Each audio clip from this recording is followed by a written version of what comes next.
gang, here we go again. One more video for today. I had a request for it, so now that we've played with the new camera toy, we are ready to go. Thank goodness, and amazing tripod. Thank you, hubby. Woohoo! So anyway, what we're going to do today is I'm going to touch on the twining loom. I did a 3-part video series, and I will link those at the end of this video. That way you can just go through and click on those.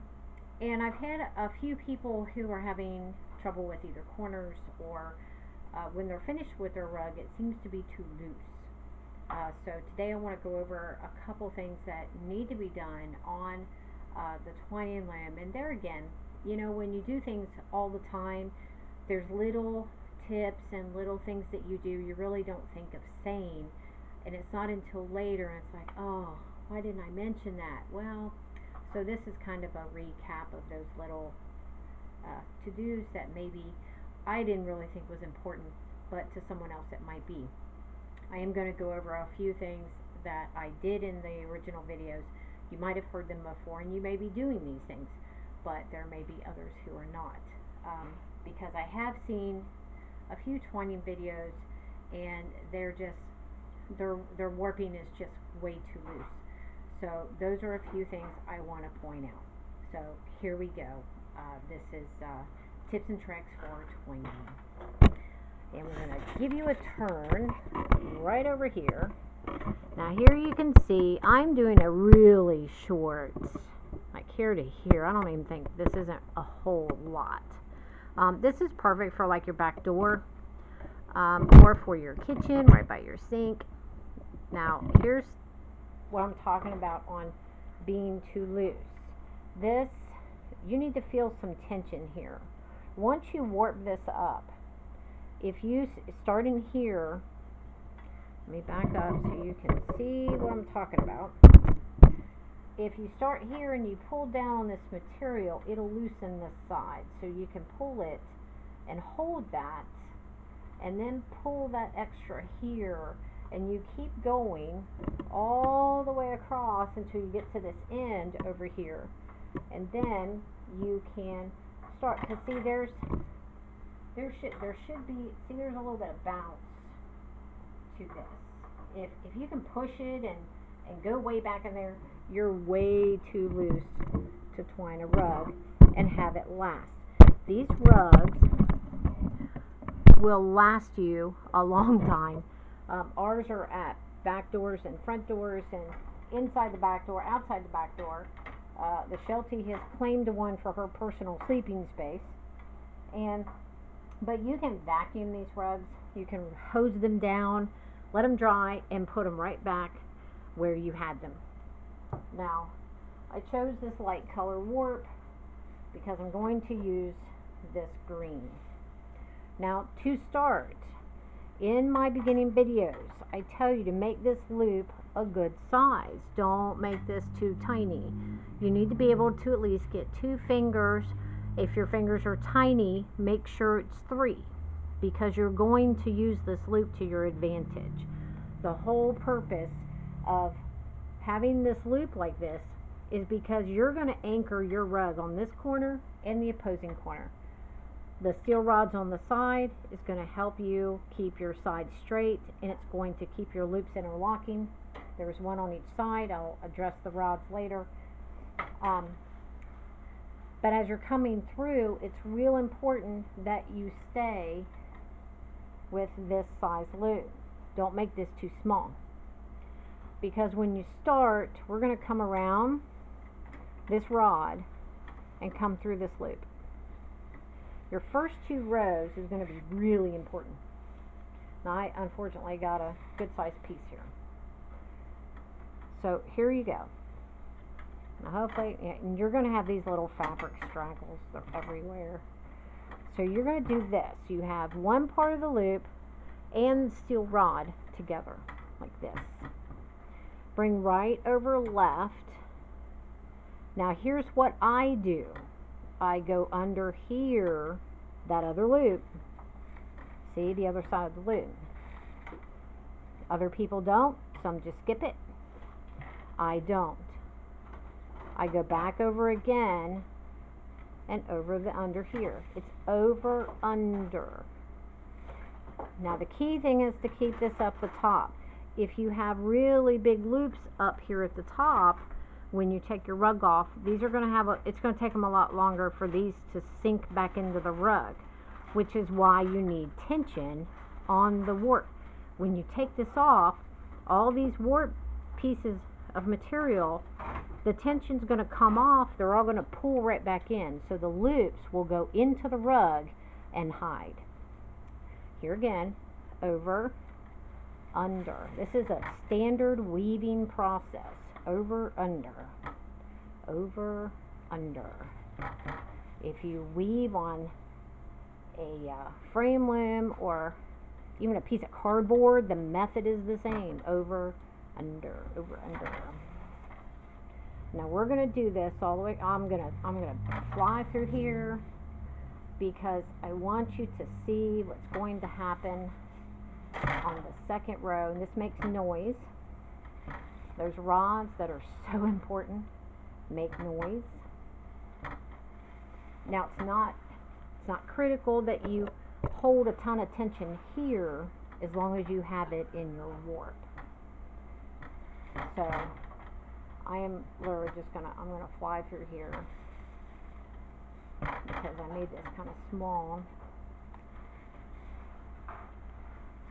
So while I'm getting this part done, this particular loom is a Libby Lula twining loom. I will put in the comments the Etsy link where you can get this very loom that I'm working on. Everything you see on this loom, except for the material, comes in the box. It comes with all these big, huge, thick eye hooks. It comes with the steel rods, all the bolts and screws and washers. You do have to put it together when it arrives. It's real easy. Instructions are super easy to follow. And actually, probably in the comments somewhere on one of the 3 twining rug videos, there is a comment on there, and the name of the person is I Am Aunt Meme. Actually, that is the maker of the Libby Lula twining loom. So you are more than welcome and she'll be happy to have you subscribe to her too. Link up with her. She also does twining videos, and she does some really pretty rugs. But I will put that link in there for you so you can go. Now here is where we're going to have to add a piece. Now see, I'm pushing all this up. I hope that's getting in there. Yes. Push this material up to the top by the peg. The less of a loop you need to soak in, the quicker it's going to happen. Now here I am down here at the end. So let's just bring you with me. Me, my camera, my tripod. Yup. I'm going to bring you with me right here. I've run out of material on this side. Now here's where I did this before, but I'm going to do it again. Ooh, dinner is smelling real good too. So here's how you join this material. This is a refresher and also a new little tip that one of our subscribers gave us. So here's what's going to happen. You're going to put these 2 pieces of material together like this. Just like this. Fold over, and you're going to want to cut maybe about a 1/2 inch to 1 inch cut. Cut both of those pieces of material. When you take them apart, you have matching holes. Now here's the new trick that Anton gave us. Is cut these little corners off, which even I didn't know this one. If you cut these little corners off, it's less material and actually forms a smaller knot. So they are not so prominent in your rug. See? How about that? Great tip. So here's what you're going to do. You're going to take this one and put it on top like that. Now you're going to take this material down here at the other end. Now because this is on top, you want to take the opposing end through the bottom. Because if you don't, you're just going to come through the same spot and you're not going to have a join. I'm going to probably have to do this again in order to get to the other side, because the second row is what I really want to show you. Okay, so at this point we just continue on with our weaving. I'll have to join another piece. Just keep in mind, each side you're going to weave under and then over on this. Now when you get to this corner, you're going to do the exact same thing that you did. Let me check it. Yep, you can see the corner. Sorry if it's shaky. So we're here. We have one warp left and we have our beam. So we're going to go over and we're going to go under the warp and under that beam, just like this. Now remember, corners are key to your rug.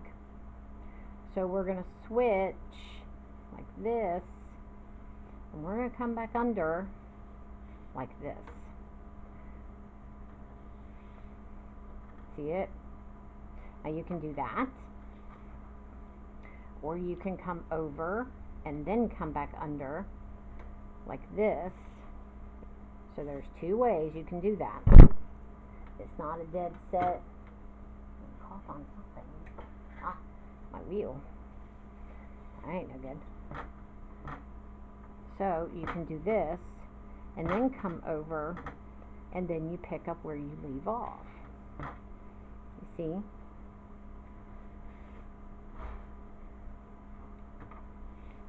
So you can back that up and check out which way you want to do. Either way, I've seen both.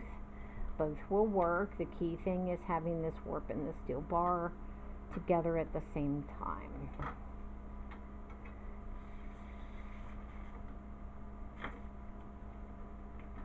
Now here again, like I said, make sure you keep. I'm going to move you just a tad bit. There we go. Just keep going and keep going. The hindrance when one piece is longer. Now one of the key things you need to do is keeping this material towards that top. Now if you've got something that you can use, other than fingers, which is fine, but a lot of people don't have that kind of strength to do it. Here's what I do is when you pull this through this fabric, when you get this through like this, pull up, cross over, go under, pull up, cross over, under, pull up, and that will give you a nice snug fit up here, and we'll close the gap between your rows and give you a nice snug